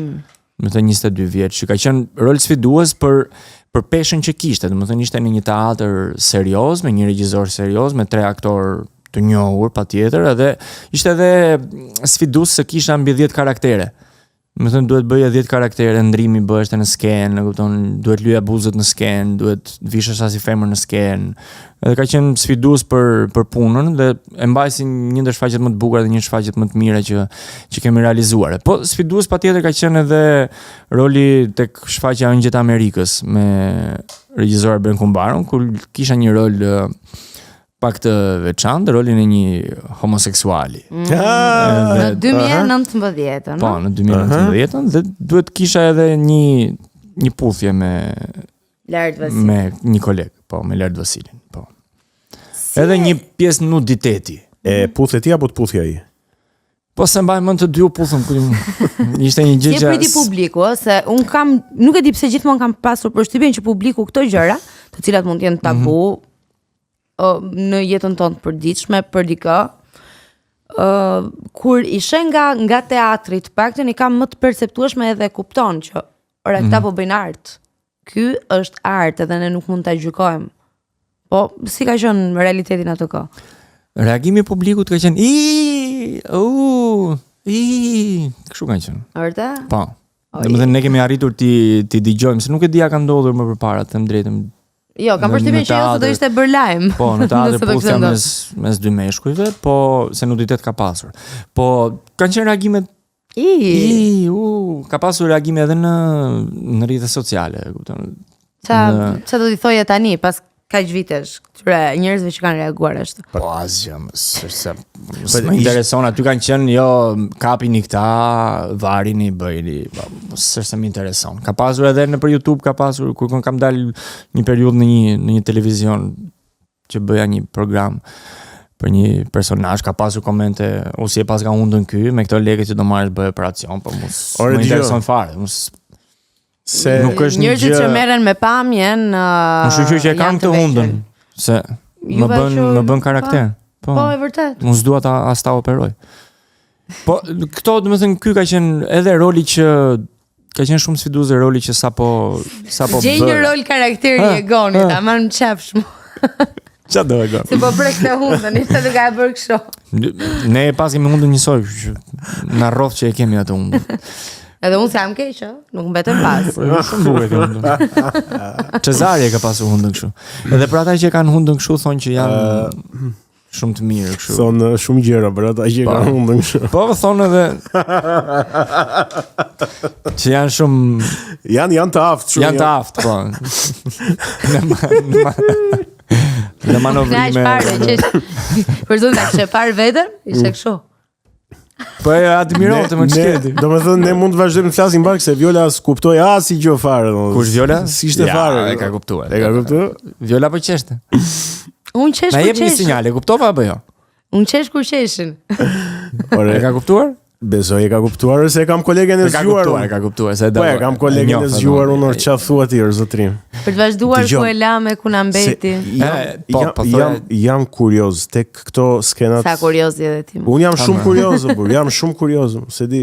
Po nëse s'do ishit kurioz do bëj emisionin. Pikërisht. Tek skenat po them kështu eksplicite, janë të vështira për tu realizuar, nuk e di, po flas tani nga një pikpamje profesionale për ju si aktor. Qoftë skenat e nuditetit, qoftë skenat me puthje, gjëra që janë i shohim rëndom në filma, po ndoshta edhe në teatr tani. Sigurisht, po të më pyesësh mua nuk janë fare. Domethënë unë në momentin që më është propozuar roli, unë kam qenë student atëherë në 2019-ën, kam qenë student, më ka ofruar regjizori Arben Kombaro rolin dhe kam pranuar pa më të voglën më dyshe, domethënë un kam puthur 2 në fakt, sepse në fakt për ta fituar rolin sigurisht kam bërë një audicion gati 4 ditë, se nuk ishte një rol i thjeshtë, edhe nga profesor Beni nuk ishte diçka e thjeshtë, ma besonte mua atë rolin në teatrin kombëtar në një shfaqje cilën ai e kishte shumë të rëndësishme për vetë temën e për dhe duhet bëj audicion dhe kam bërë audicion bashkë me një aktor tjetër për atë rolin, ai aktori mori një rol tjetër, po në fund të 4 ditëve ne duhet bënim një performancë, unë duhet bëja veprimin. Dhe për mua nuk është fare problem, jo se domethënë është problem që puth ose po nëse ti nuk hidhesh, pra nuk provon. Por në fundit të si aktor. Pikërisht, po jo se ti do bësh këtë gjën edhe ty do të hapen dyert për kësaj gjëje. Jo, ti thua që unë jam i hapur, jam aktor. Dhe do bëj çfarë të më kërkohet. Sepse e shoh edhe sot jo, po shohim se kemi dëgjuar lloj lajmesh nëpër portale që nuk kanë qenë aktor, po kanë qenë personazhe të botës publike, u detyruan të prisnin gjysmën e filmit se nuk i pëlqenin skenat erotike. Po tani a ke pranuar ta bësh atë rolin? Bëhet tamam i motor? Nëse e ke pranuar, edhe nëse e vlerësuar se filmi është pak më ndryshe, duhet ta kuptojmë. Domethënë filmi është një gjë që qëndron aty për gjithë jetën. Dhe sigurisht skenat eksplicite duan edhe një pagesë të mirë. Po e shoh edhe sot e kësaj dite që është pak problem ky nuditeti. Jo, domethënë ka kështu nuditet aty. Okej, puthjen e pranoj, po nuditetin nuk është se dole aty dhe do quhesh X njeri, X grua. Sepse je në rol. Je në rol, ti nuk e puth me vërtet atë njeriu. Më thoj za ma shpi fila erti se s'm pëlqen të puth një mashkull, e kupton? Sigurisht nuk kisha ndonjë dëshirë. Por ti ke një rol aty. Unë kam një rol, jam i detyruar ta bëj. Dhe nëse ti do thuash jo, unë se bëj dot këtë, kam kompleks ta atëherë mos e merr rolin. Nudo, atëherë nuk je artist. Kjo është një gjë artistike, ti po bën një gjë artistike, përderisa është teatr, pra ti bën sikur, edhe atë e bën me sikur, se nuk është se ti e puth atë dhe e dashurove, e kupton? Jo, sigurisht që jo. Sot në fundit nëpër studiet televizive po na puthen. Për të bërë diçka kështu për të bërë skupe. Kështu që shumë interesante. Unë nuk e kam problem. Dhe sidomos edhe kur kam qenë në atë kohë që mu propozua, nuk e mendova 2 herë as për këto gjëra. Dgjoj. Ishte një mundësi që mua po m'jepej. Si mund ta humbisja unë atë? Dalë do të ngacmoj çik. Po patjetër. Se the që nuk të pëlqen të puthësh një mashkull. Okej, kjo është e kuptueshme. S'kam ndjesi fare. As mua. Po femra pastaj është ndryshe. Pra, ja këtu më qëndron se doja të pyesja, pse po të puthësh një kolege, po them, për çështje të rolit. Për çështje të rolit do filloj do lëvizi ndonjë gjë, domethënë se nuk e kuptoj. Jo, nuk lëviz asgjë, po për ta shijuar, sepse mos ta shijosh. Mor bur, ha. Pse? Ka shijuar të gjëra shumë. Vërtet nuk e kisha, më thënë, tani ma merr mendja, po doja ta dëgjoj nga një aktor. Patjetër që është. Po se unë i shoh aktorët kur kanë këto skenat e puthjeve duken shumë të përfshirë, ti po të ta kesh humbur edhe të jesh përfshirë totalisht te shfaqja, duket sikur je brenda shtëpisë një çifti, të cilët po dashurohen tmerrsisht me njëri tjetrin. Po, patjetër, po. Edhe unë e them drejtë, e shijoj, nuk është problem. Ama kur dalim në lokale jemi prapë miq, koleg. Nuk është se unë shkoj me të në shpinë në time. E kuptoj. Mbas asaj puthjes. Interesant. Nuk ka, po patjetër shijoj, pse mos ta shijosh, po puth një femër.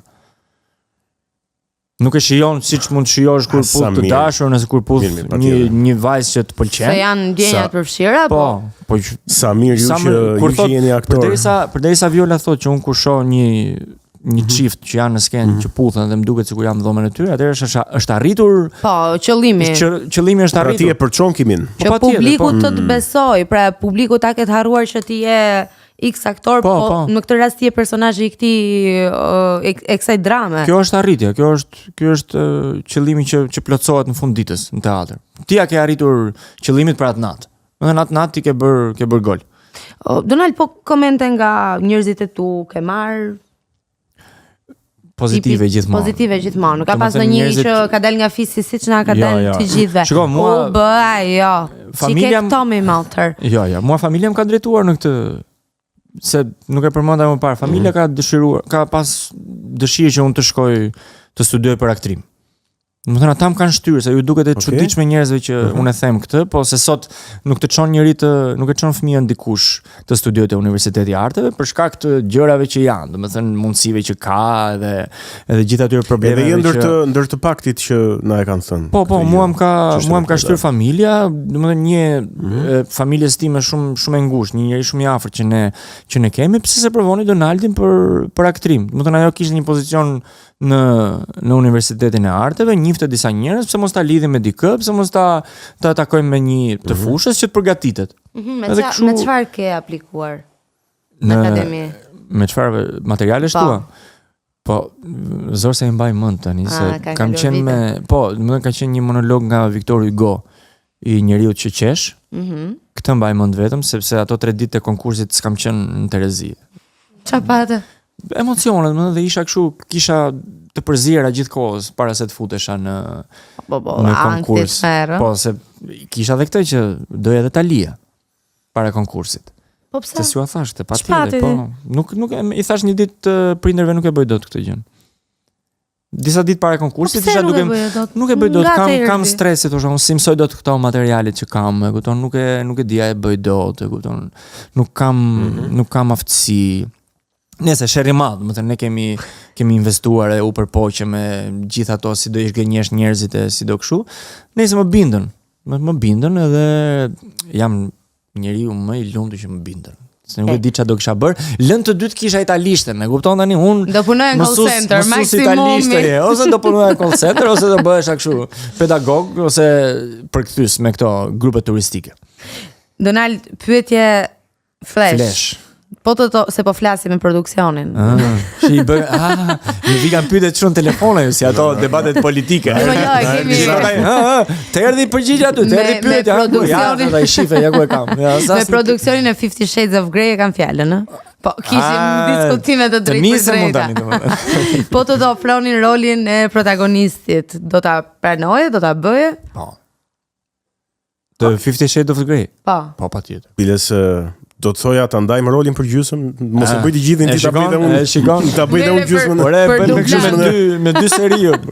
Jap unë dorëheqjen nga filmi i parë, se patëm një kështu dhe ti më zëvendëson. Dublant, bëu dublant. S'ka dublant në film. Si s'ka dublant në film? Stand-up apo? Si do të bësh? Ndonjë skenë që do ta bësh ti apo ne do? Më fal, që mos dukem që jam unë. Okej. Po, patjetër. Po. Ta lëshoj vendin për ndonjë herë kështu. Po. U kry. Thuaj do vim të dy, edhe unë edhe Egon. Edhe kontratën firmosëm, okay, janë çunat, okay. Hajde. Po nisemi nesër me avion. Thon pa lek. Ja, faleminderit. Pa lek po rri këtu në Shqipëri. Apo jo. Ore, apo buke krip e zemër të bardh. Pa lek? Pa lek? Po unë qef do bëjo, burr, qefi pranohet edhe pa lek, s'është në një gjë. Dëgjoj.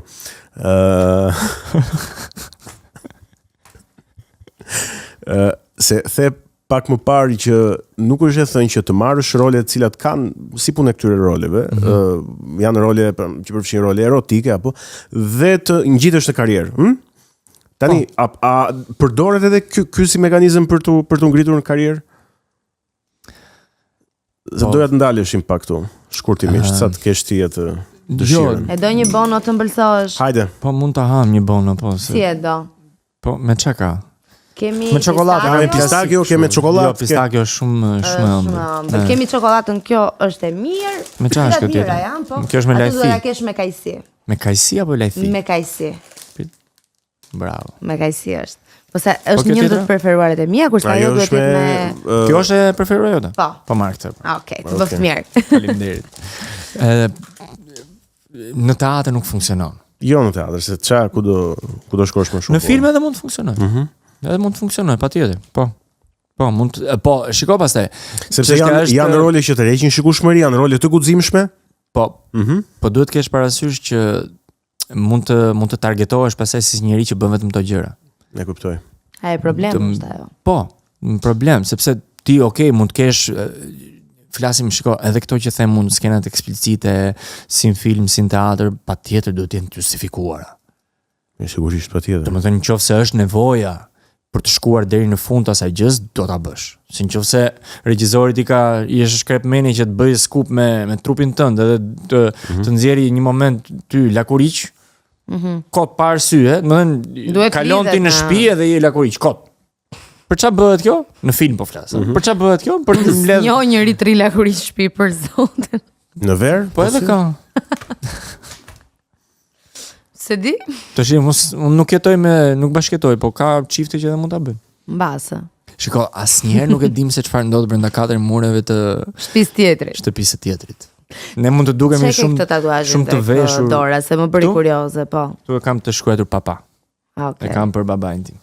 Shumë i bukur. Faleminderit. Kam edhe një atë të tjera, po i kam kështu nëpër trup. Ça, përgjithsisht? Po këtu të dyja kam një zemër dhe një tru. Nuk e di se si mbaj mend tani cilat janë. Po besoj nga e majta duhet të kesh vendosur zemrën. Ja që këtë se di. Se nuk i kam bërë në të njëjtën kohë. Bëra një herë zemrën, pastaj thash, po pse mos ti fus edhe një tru këtej nga ana tjetër. Që ti balancosh. Kë përdor më shumë? Trurin. Okej, mirë. Mirë? Mirë. Kam një fytyrë vajze, një zog, një fytyra vajzës është rastësore apo? Po, rastësore, kështu e parë në. Si mund të bësh fytyrën e një vajze rastësisht? Po se s'kam fytyrën e dikujt konkret. Nuk e di. E pastaj nuk duhem bërë fytyrat e vajzave konkrete. Ja, vërtet. Po se pastaj do dalim si ajo që është garavit. Me ato furçon. Edhe shkruan ja 7 emra, e kupton? Edhe që bën gjitha kështu me se i ka lënë ato. Kështu që je i nderuar, ke fytyrën e një vajze asnjëse. Kam edhe njëri që shtyn gurin për të signifikuar mitin e Sizifit. Edhe kaq më duket. Kam një gurshau, një teatr, një skenë teatri, po. Bukur. Interesante. Këto janë. Shkojmë tek hapësira e radhës muzikore dhe pastaj do kthehemi se do ta kemi edhe në një pjesë të tretë Donaldin dhe do vazhdojmë diskutimin. Uroj që jeni duke u kënaqur deri tani se ne po. Inshallah. Ti po kënaqesh? Shumë. Okej, kjo ka rëndësi. Po.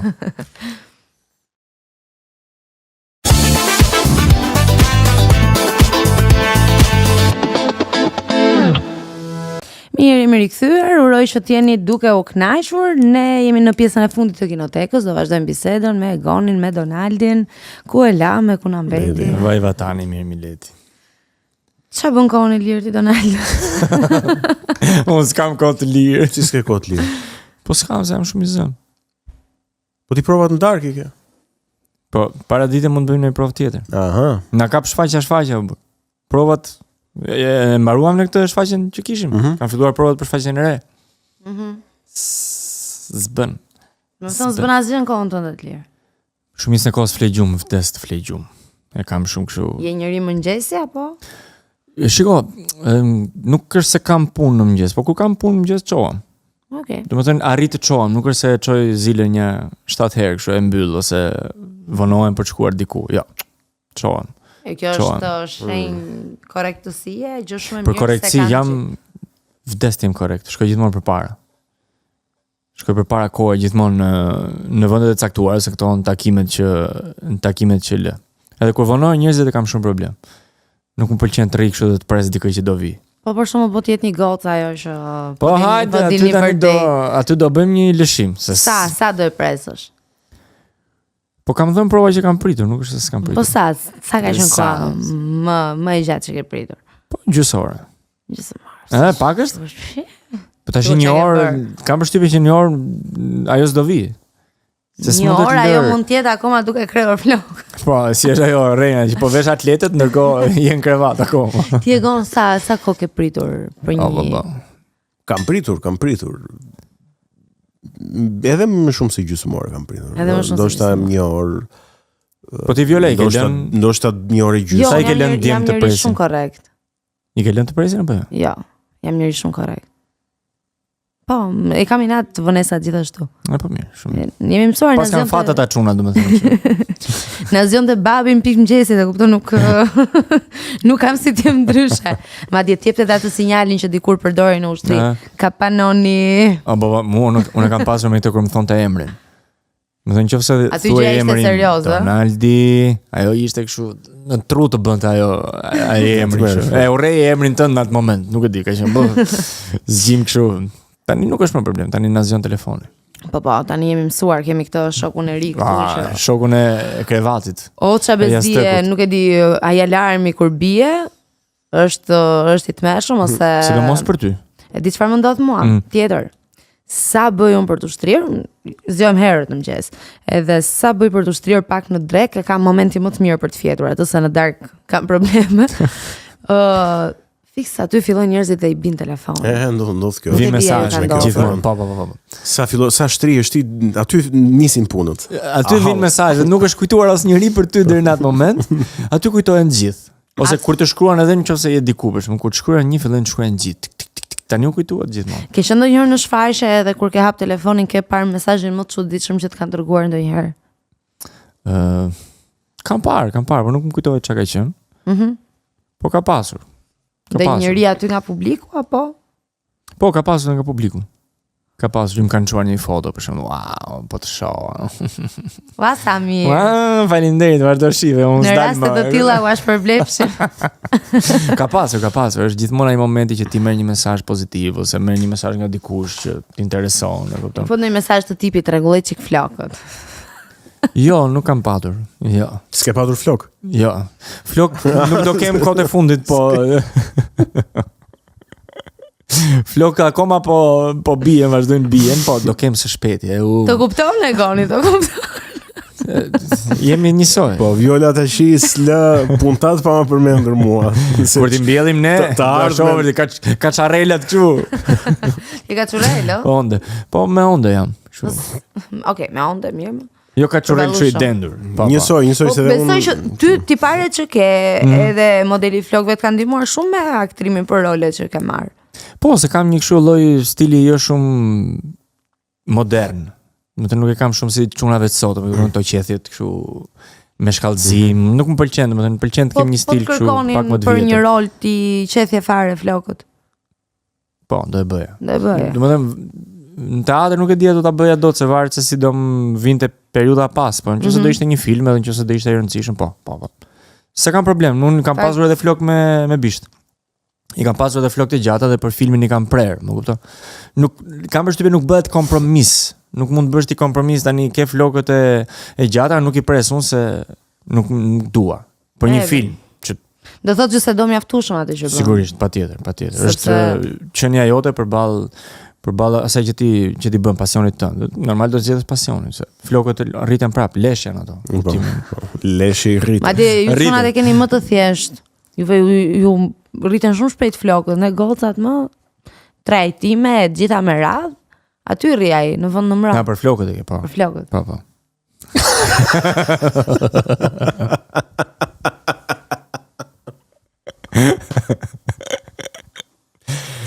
Themi të teatri, jemi në Donald.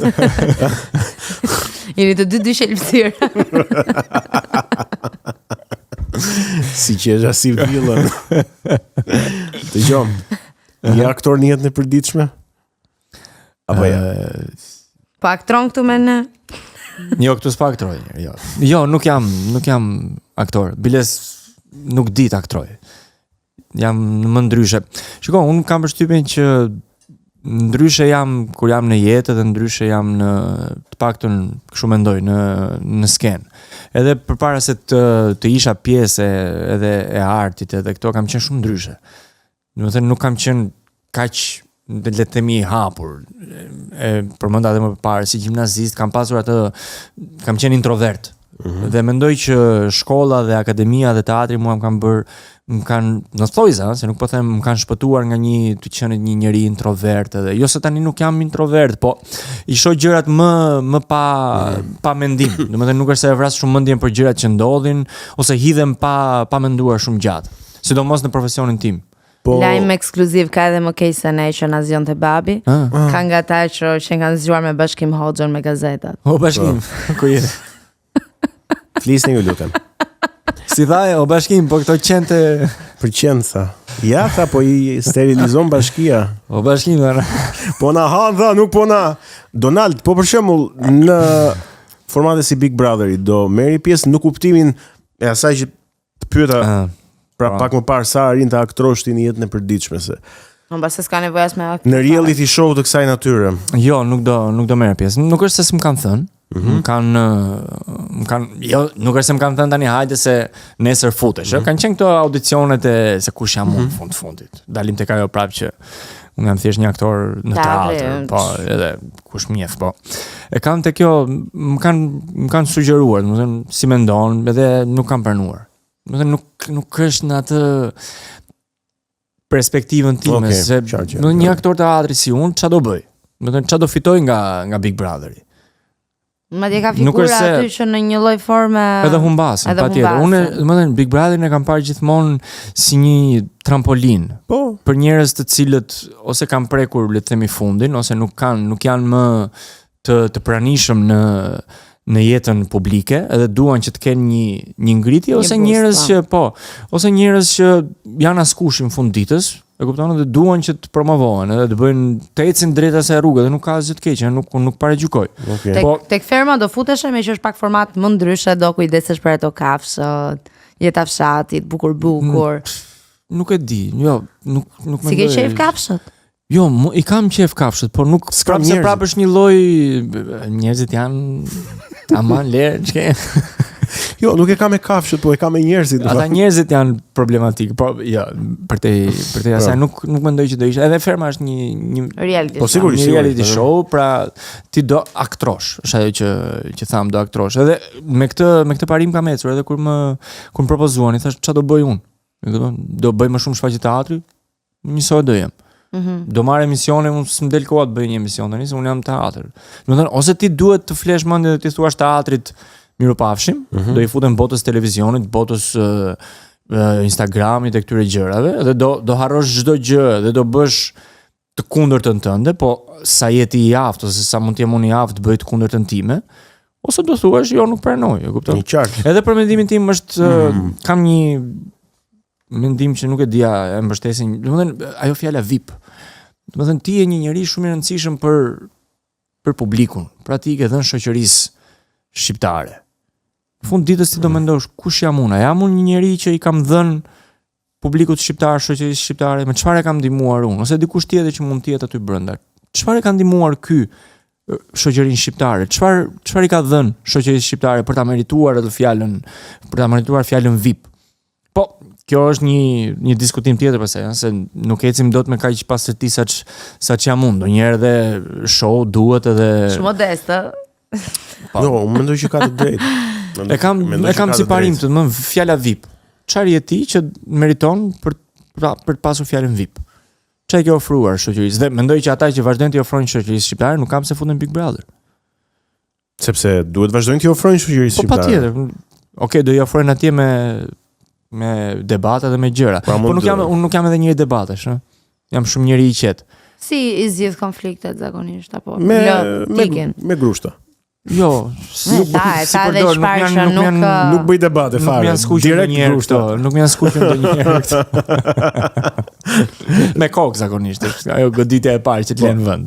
Jo, nuk bëj konflikte, po jam shumë person I qetë, nuk kam në një konflikt kështu, që të më dalin damarat, shumë rrallë, ose maksimumi me njerëzit më të afërt që mund të jem një ndryshëm. Gjithmonë ata më të afërt I të hanë. Ata e hanë gjithmonë, po sigurisht.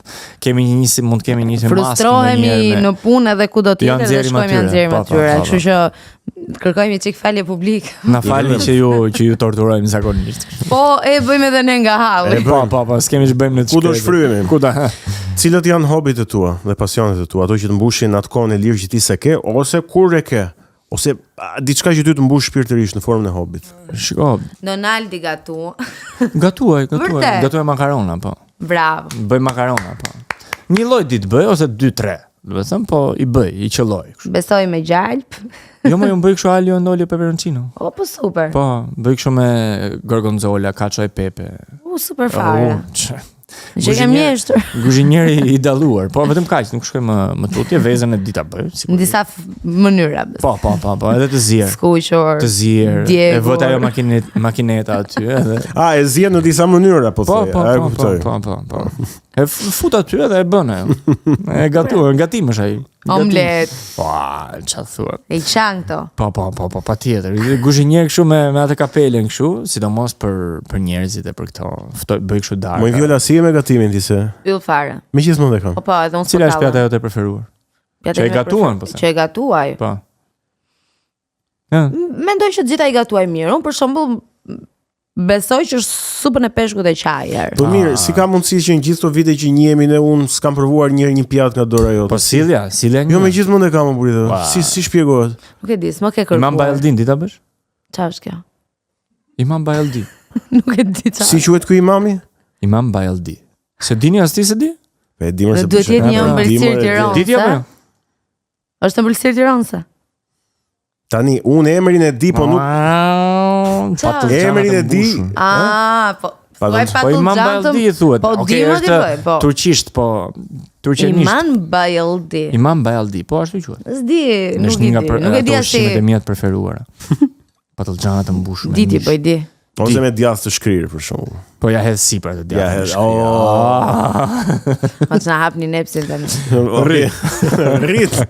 Tani hobi, jam kurioz vërtet tani. Shiko, mua më pëlqen sporti, sigurisht patjetër. Sigur janë gjithë, më pëlqen të shoh ndeshje futbolli, të luaj, kam pas luajtur basketboll. Në çfarë skuadre je? Jam me Juventusin. Kush është tjetër me Juventusin këtu? Hajde. Arten ti? Gjithë që kanë. Jo, me kë? Me Inter. Ne duam DJ-n ton më të mirë, DJ Arten, edhe pse është me Interin. S'ka asnjë problem. Po kanë kështu, më falni, se unë jam komplet ignorante nga futbolli, nuk marr vesh, vetëm kombëtaren shqiptare. Juventusi me Interin. Janë armiq më të mëdhenj në Itali. Jo, nuk është me Milanin në Interi, po. Mirë, po them Juve është me Interin më armik. Se ato janë kushërim pastaj. Se shkrep shejtani. Po merresh me sport? Po, kam qenë një kohë para se të filloja më I ri, kam qenë basketboll me Besoj kjo është e dukshme nga gjatësia. Po, kam qenë kështu qendër me Partizanin. Po, sigurisht edhe hobi tjera janë, kënga është një hobi, po nuk e përdor kështu. E përdor vetëm në funksion të teatrit. Muzikale të ndryshme që One more look and I forget everything. Mamma Mia, e kam bërë Mamma Mia. Po pra, e di, Cila nga këto musical që ke bërë të ka shijuar më shumë? Ka shijuar musicali I fundit e Notre Dame de Paris. Okej. Po, unë kam bërë Priftin Frolën aty. Është perlë. Edhe ka qenë një nga përvojat e mia më të bukura dhe më të vështira. Është një eksperiencë shumë e bukur, por edhe shumë e vështirë sepse kemi kënduar në frëngjisht. Veni le tem se di nuk di. Po ka qenë një torturë e vërtet të mësoja frëngjisht. Domethënë e kemi mësuar me shqiptim. Domethënë në krah të fjalisë frëngjisht ne kemi shkruar zh-tem, për shembull ZHTEM. Domethënë ka qenë shumë bër transliterim. Shumë e vështirë. Po, shqiptim kështu. Ke flet frëngjishtën e konë? Po. Okay. Ka qenë një tortur. Po besoj që ka dalë mirë. Nuk është dhënë në Tiranë, ka qenë në Teatrin e Korçës, se ishte një produksion i Teatrit të Korçës në 10 të vitit që lan pas, po ka qenë një nga eksperiencat e mia më të mira. Është e bukur ajo, shumë e bukur, edhe shumë e vështirë për të kënduar. Ishte Notre Dame de Paris, po thua Esmeralda, Quasimodo në versionin musical. Po. Në versionin e musical, po. Versionin e kënduar. Edhe ka shumë potencë. Të Koçantes, Ricardo Koçantes. Po. Mendoj që është super guxim ta sjellësh në. Ka qenë super guxim edhe dua ta falenderoj edhe Giuliano sepse ai ka qenë regjizori dhe ai mori përsi për ta bënte. Ka qenë ai i pari që u çmend, pastaj shkuam edhe ne pas, edhe me gjithë kolegët e tjerë që kemi qenë aty, me një nga këngëtarët operistik të Teatrit Operës, Artur Veren, që na ka ndihmuar jashtë mase të perfeksionohemi në pjesën e këndimit, sepse shumë këngë të vështira. Unë edhe Mamma Mia që kam bërë, edhe Jesus Christ Superstar kam pas shumë pak këngë. Në Jesus Christ Superstar kisha 1, te Mamma Mia kisha 2, po ishin këngë më të lehta. Domethënë këtu Prifti ka shumë këngë të vështira dhe interpretimi që ti duhet të bësh. Edhe Mbanon ndonjë pjesë të vogël që mund ta këndosh tani. Po mbaj mend atë Belën, këngën e famshme, po. Bel se të toko mire, se bëra shumë mirë, po. Vazhdoj. Prit. Jo, nuk më vjen tani, e kam harruar. We listen and don't judge. Jo, mund ta këndoj kështu si melodi, po fjalët nuk kujtohen sinqerisht, se ka qenë shumë e vështirë. Kam edhe një vesë, më fshihen tekstet e shfaqjeve mbasi I luaj. Sa problem. Shumë problem. Se ka raste që duhet ta kthej, po, edhe është pak e vështirë në mendjen time ta rikthej. Ferma e Kafshëve mos gaboj ka qenë nga ato shfaqje që është rikthyer. Po Ferma e Kafshëve është bërë në 2021 dhe është dhënë në 2025 përsëri. 4 vite. Rreth 4 vite ka qenë një nga shfaqjet më të bukura. Kisha harruar tekstin? Disa vende po. Po, disa vende. Nuk është se, domethënë nga 2021 e luajtëm në 2025, sepse patëm edhe një rikthim në 2023-shin, duket diçka e tillë, po prap ishte pa mundur ta mbaje mend të tërë. Sepse futen edhe tekste të tjera, futen edhe shfaqje të tjera që ti e ke. Shkosh, pa mundur që një aktor besoj të mbaj mend gjitha tekstet, gjitha shfaqjet. Ka njerëz që mbajnë mend, copza, po them, po. Edhe ky Covid-i na kalon me pasojë. Covid-i po, patjetër, është temë kështu universale tjetër ajo, po. Nuk po themi që na kanë hedhur ndonjë gjë nga ajri. Jo, ose ato vaksinat kanë diçka, jo. Ja, vash, kujdes. Po që po që periudhë e vështirë. Po është e vështirë edhe për t'i mbajtur mend tekstet, se është gjithmonë kjo pyetje që të bëjnë që, ore si ka mundësi që e memorizon atë tekstin aq mirë. Po nëse ti lexon çdo ditë një tekst, është e pamundur mos ta mbash mend. E çam kujtove O'Donnell. Puna ime e parë ka qenë në një dyqan parfumesh në qytetin tim të lindjes, Fierin. Qyteti ëndrave të mia, Fieri. Edhe aty bëja promocionin. Kisha një skript që duhet ta thoja çdo kalimtari me qëllimin për të shitur. 2 ditët e para ai shpesh e përmendja atë, sa që më kanë dëgjuar në gjumë duke thënë të njëjtat fjalë. Përshëndetje, jemi nga Mos e thua jemi. Mendoj një ta gjë mund të ndodhë edhe me ju që keni. Po, nëse ti e lexon çdo ditë. Mo qesh, ha. Po të imagjinoja tash 500 ml. Po të imagjinoja tash si ishte në atë situatë. Po këto punët janë kështu, edhe un kam punuar 3 ditë call center.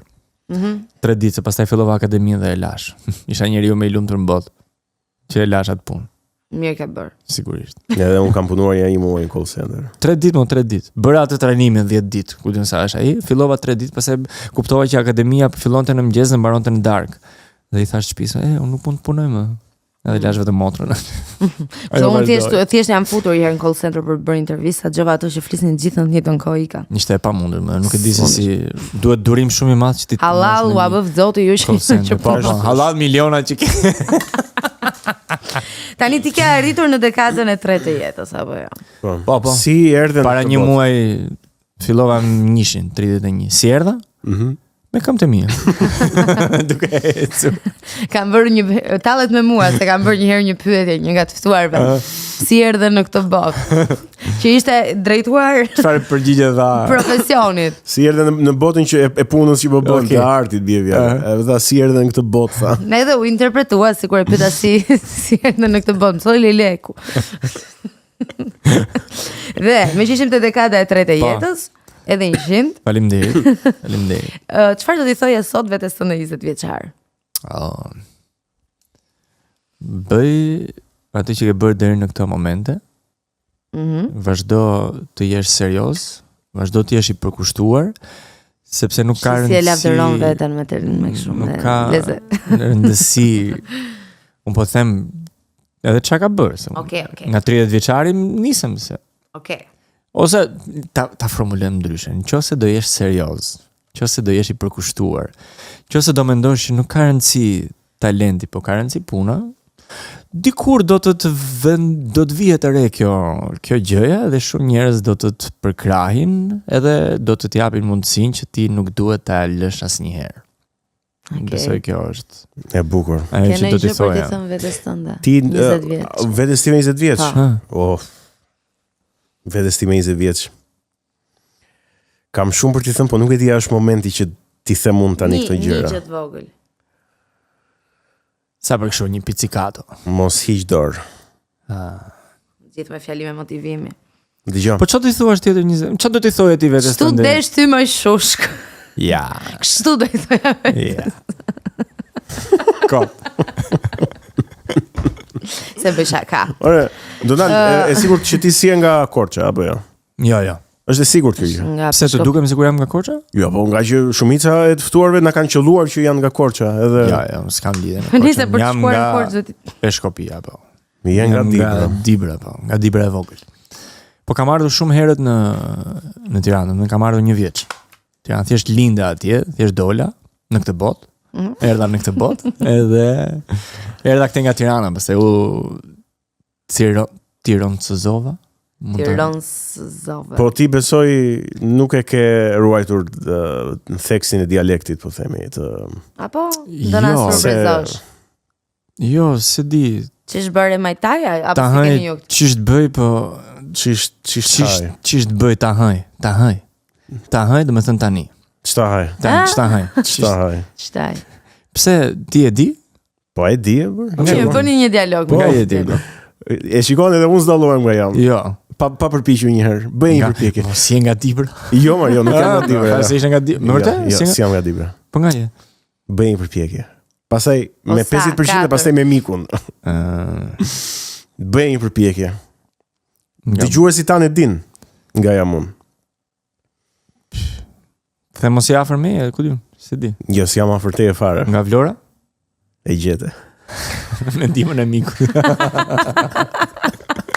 Ma treguan se mendova se mos ishe nga Veriu, mendova po rria te Veriu. Po as ti s'dukesh që je nga Vlora. Nuk dukem edhe të shi se di si ta marr si kur ma thon si kompliment apo si për ata që patriotët e tu s'do ta marrin si kompliment, se do thonë pas ka harruar Vlorën, po për njerëz që janë këtu dhe thonë që nuk dukesh që je nga Vlora. Besoj është unë as në një rast as në rastin tjetër nuk e marr ashtu siç më thon. Pra as kur ma thon për kompliment se marr për kompliment, se nuk mendoj që është ndonjë gjë për të komplimentuar. Po, je nga një qytet, nga një do ishe se thjesht unë bëj një punë që bëj edhe jam i detyruar që si thua ta latoj gjuhën për hir të punës, po asgjë po themi për te. Edhe është gjë më e mirë që është thjesht standard më burr, standard pune për mendimin tim, kaq që thjesht duhet të jesh. Kështu që as duhet të jesh nga fyri. Ndonjëherë kur jam me nerva edhe mund të më dalë të trashkas një fjalë. Në kamera si asnjëherë me nerva, kështu. Po, ke të drejtë. Ndonjëherë. Ju jeni afër me njëri tjetrin, bravo. Ne jemi komshik. Jemi komshik. Historikisht Fieri dhe Vlora sikur kanë pasur kështu i çik kontradikta? Po. Ja. I kanë pas deri. Kot, muhabet e kot. Edhe pse gjithë thonë që muhabet e kot se ç'është një kështu batutë që bëjnë vlonjatët për Fierin, duket. Po pra që e vetëm gjë e bukur për Fierin është për Fierin është tabela për në Vlorë, se s'pa bën as goja dhe. Ja, shikoj. Po thuhet edhe një gjë tjetër, ktheuni burra se na arrit çunat. E di atë apo jo? Unë se di, më falni. Heq dorë. Kjo është kështu, është vetë ironi ose e kupton, ktheuni burrat se na arrit çuna. Tani Donald, rolin kryesor të 50 Shades of Grey, pranoje ta bëje. Po jo pa lek. Jo pa lek se s'do ja shesim shpirtin shejtan. Ç'taj ç'ish të bëjmë orte? Ç'ish të bëjmë të shi? Ç'taj? A ka ndonjë rol që do ta luajë falas? Vetëm nëse do kisha partner në një aktor kështu shumë të famshëm. Me kë për shembull? Por nuk është se kam ndonjë emër të përveçëm, po themi jashtë, se këtu nuk është se kam luajtur me të gjithë aktorët e më të famshëm të Shqipërisë, po besoj me aktorët e jashtëm mund të thoja që wow. S'po do vi pa lek, e kupton? Do vi pa. Ke menduar ndonjëherë karrierën ndërkombëtare? Nuk them dot jo, se nuk po them që nëse do më ofrojë diçka nuk do shkoja, po është e vështirë, sidomos me profesionin ton, me teatr njerëz bëhet fjalë, se nuk mund të luash teatr në një shtet huaj sepse është gjuha që ty s'të lejon. Sado perfekt jesh në italisht, sado perfekt jesh në anglisht, nuk mund të bësh teatr asnjëherë sepse kanë atë gjuhën specifike. Po në film edhe mund ta bësh. Pra me një italishte të çal, me një anglishte Po se do bësh disa skena, do bësh kati gjë. Do ta arrish, po deri nuk na është dhënë mundësia se nuk mbeten italianët, nuk mbeten amerikanët që të vinë këtu te ne, kupton, se boll kanë të tyret. Si dihet? Ne në një furt vogël katha, nuk është se ne të vegjël jemi, nuk. Po pse? Po edhe po erdhi për më shumë do ishte. Le të vi, nuk është do thuash ti pse s'aplikon. Po pra, mund të shkosh, po ka shumë probleme. Të tipit? Ajo do lësh çdo gjë që ke këtu. Po, është vonë për t'i lënë apo? Nuk ka garanci. Është vonë për t'ia nisur nga e para. Nuk ka garanci. Se po steci çfarë do punosh? Çfarë do bësh? Po u ktheve këtu, ta kanë zënë. Unë nuk jam, domethënë më pëlqen Shqipëria, nuk po them që nuk do doja të jetoja diku tjetër, po varet se si do doja të jetoja. Nuk jam gati, domethënë nuk dua ta lë këtë punë.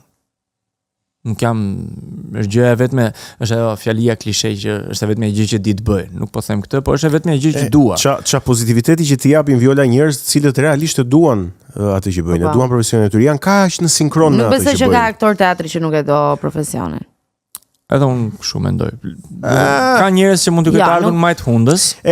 Kjo është pra gjë. Po pra kur dalin në skenë japin shpirtin. Sigurisht kur janë në skenë nuk ka. Mund të ketë ardhur në më të hundës nga burokracitë edhe nga sistemi, po nuk besoj nga të bërit art. Tani, unë besoj. Çish do bëjmë ortë të shtaj? Çish kemi të shtaj? Tani, do e gjesh apo të ta gjej poezin? Po, ja po e gjej. Okej. Dhe do shkojmë edhe me një çik poezi, sepse në fund ditës për këtë jemi. Pa. Për art, për muzikë, për poezi. Ju shijojeni. Okej. Tash shijojeni. Ai sa kemi mundësi se. Po me ato që kemi mundësi. Me ato që na ndodhen. Shpresojmë ata që nuk shohin dot shumë gjatë ta përballojnë.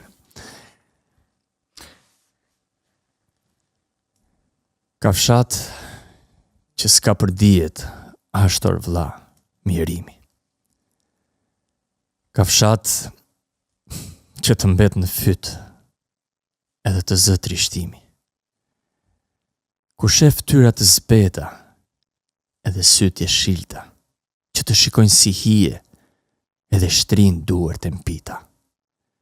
Edhe ashtu të shtrime mbrapateje mbesin, të tanë jetën e vetë, derisa të vdesin. E mbi ta në ajri si në qesendi, therin qiellën kryqat e minaret e ngurta.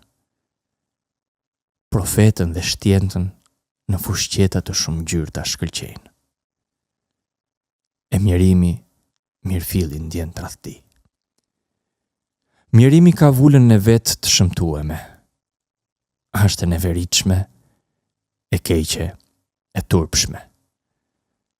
Balli që e ka, syt që e shprehin, buzët që më kot mundohet ta mshehin. Janë fëmijët e padijes, e flite për buzjes. Të mbetunat e fliqta rreth përqark tryezës, mbi të cilën hangri darkën një qeni pamëshirshëm, me bark shekulluar, gjithmon i pangishëm. Mjerimi s'ka fat, por ka vetëm zhele funde maj. Flamujt e një shprese të shkyme dhe të coptuem me të dalum bese. Mjerimi tërbohet në dashurnie pshore.